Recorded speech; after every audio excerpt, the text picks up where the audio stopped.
बार इसमें हम चढ़ रहे हैं ब्रह्मगिरी। तर मित्रांनो आता तर म्हणजे की जवळपास आम्ही 20% माळ चढलेला आहे। तुकाराम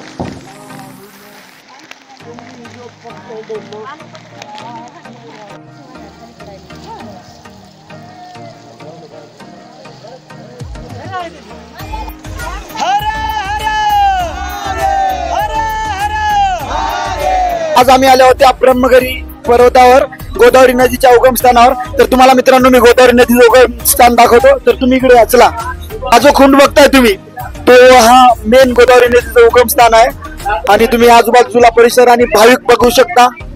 मंदिर पण एकदम प्राचीन काळातलं आहे, एकदम जुन्या पद्धतीने बांधकाम केलेलं प्राचीन मंदिर आहे। गोदावरी नदीचं उगमस्थान आहे आणि इथं जे बसलेले महाराज आहेत ते तुमच्या गोत्राचं नाम स्मरण करून अभिषेक करतात। गोदावरी नदीचं पाणी तुम्हाला तीर्थ म्हणून देतात आणि तुम्ही याचा अभिषेक बघू शकता। तुम्ही अभिषेक कशा प्रकारे करतात हे संतपृष्ठ गव्हामध्ये साम्य ओम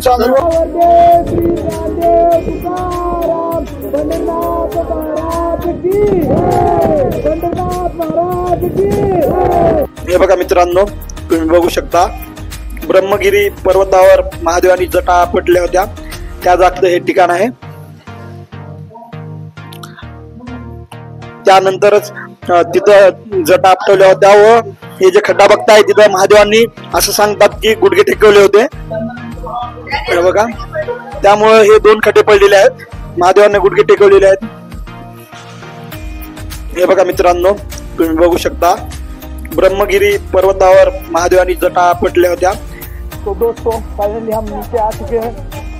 एकदम एक्साइटमेंट भरा और रोमांचक भरा हमारा ये सफर था और हमने खूब एंजॉय भी किया।